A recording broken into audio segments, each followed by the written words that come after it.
Ayike bafowethu ngiqeda ukukhuluma nayo ke Dlamlenze njoba bengicelile ukuthi ayingifonele. Ingifonelile ke Dlamlenze.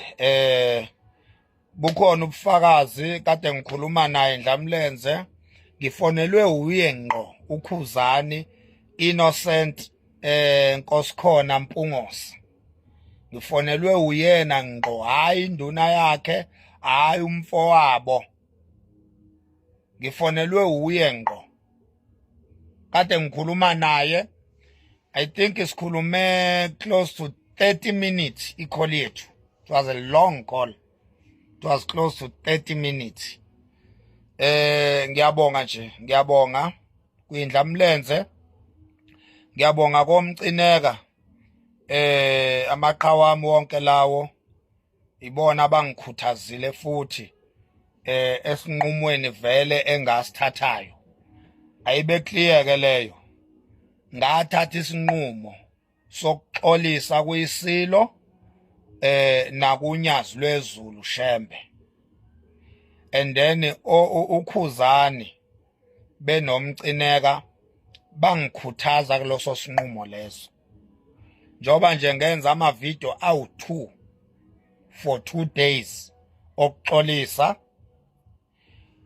isinqumo engayithathela sona leso ngase ngikhuthazwa lokho kuthiwa ngesilungu encourage. Ngakhuthazwa iNdlamlenze kanye nobaba umcineka. Angiphakamisa ukubonga kakhulu ke kulamaqhawe angikhuthaze ukuthi ngiqhubeke ngenze into esile nento enhle yokuxolisa. Ibona kubumsizwa lobo ukuthi insizwa ihlakaze ebese iyalungisa iyaqoqa.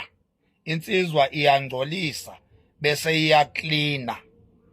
Akubona ubunsizwa ukungaxolisi, akubona ubunsizwa ukungalaleli mawukhuzwa, akubona ubunsizwa ukungaliboni iphutha mangabe uboniswa.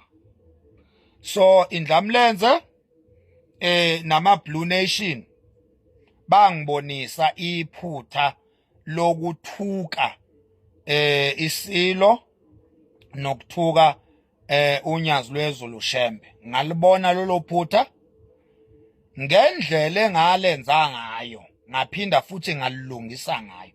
Okushuthi ngalenza ku TikTok, ngalilungisa ku TikTok. Laba bakhuluma indaba zeinhlawulo ke engingakusho nje kubo ngathi bayangidakelwa kahle hle nje bangijwayela amasimba. Ngeke bayibone lonto leyo. Angikho ke emtalabhweni, angitalabhi la, ngisazotalabha, kusazonyiwa. Kusazonyiwa heck. Uyabona?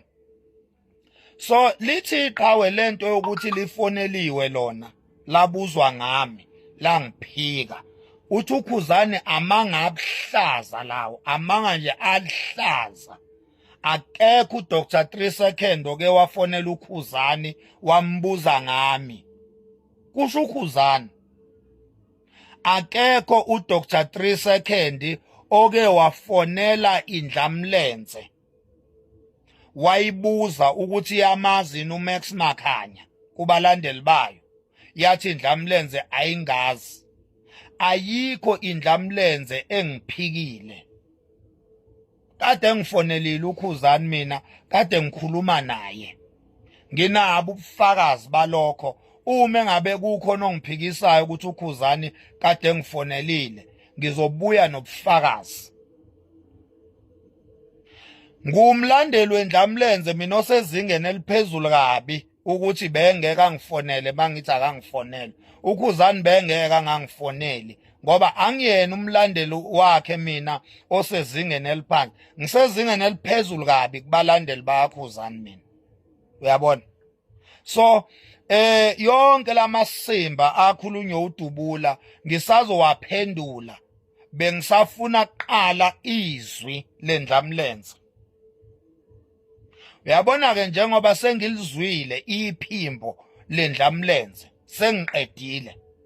Wena Dubula sengizokuthatha step by step kanye nalabo abakusupportayo imsunyoni nale ekulandelayo ihobho lezi amadoda akho lawa akulandelayo ngisazoniphendula nonke kusazonyiwa kusazokakwa wena Dubula ngizokutalapha mfana bese uyayibulala wena ngeke ubulawe umuntu you will commit a suicide wena Dubula ngifuna ukukunyisa yeah uqambela uKhuzani amanga uqambela uDr 3 second amanga uqambela inkosi yakithi kwaMakhanya amanga waqambela umawami osewashona washona ngina 2 years wamqambela amanga waphinda waqambela mina amanga wena Dubula ngithi ngizokutalabha ngisazokuthuka uyihudele after that uyibulale and mawusuyibulalile ngifisa ukuya emngcwabeni wakho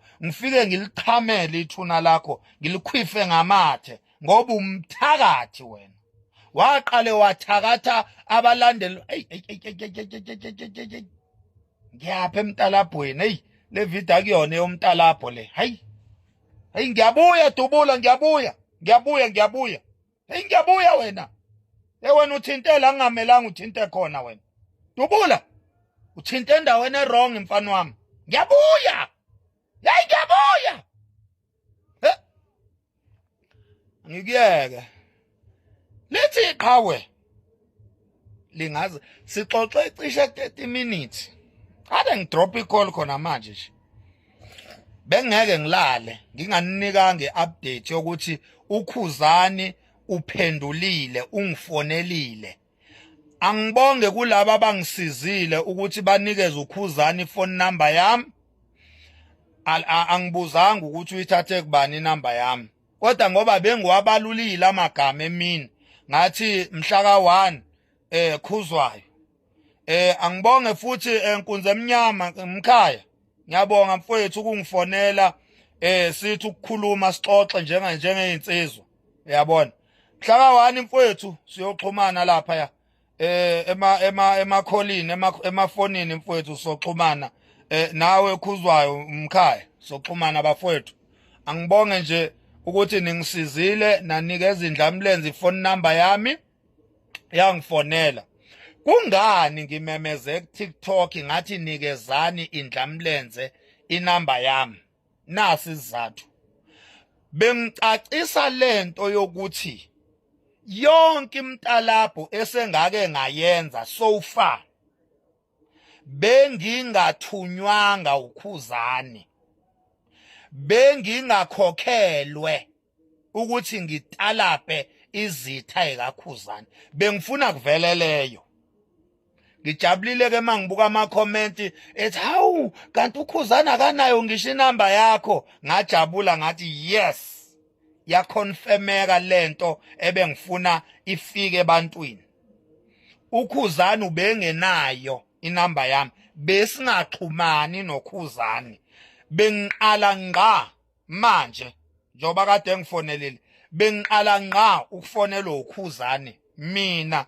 njengoMax Makhanya akazange ngiphe ngisho isenti lokuthi ngitala bizitha zakhe bengizitalabha out of love ngithanda umsebenzi kanye neqhawe lami so ngiyalivikela ngoba ngiyalithanda iqhawe lami ngiyalikhuthaza ukuthi alisebenze kakhulu iqhawe lami ngilikhuthaza ngokuthi ngilwele lingangifonelanga lingangicelanga futhi ngisazoqhubeka ke ngikwenze lokho izitha zendlamlenze izitha ekaMax Makhanya izitha ekaKhuzani izitha zami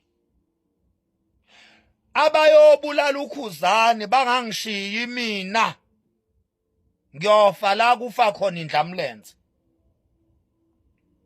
ngoba nami uma ngabe uKhuzani ewinile nami ngiyowina uyabona uKing Bhaka iqhawe lami einyangeni uKhuzani iqhawe lami kwezikaMaskandi ngishayela ingoma zehawu ngishayela ingoma zothando ingoma zosizi ingoma zokholo kamnandi bengithi nje nginike lo update ukuthi iqhawe selingifonelile ngibongile zisazokhala usazonyiwa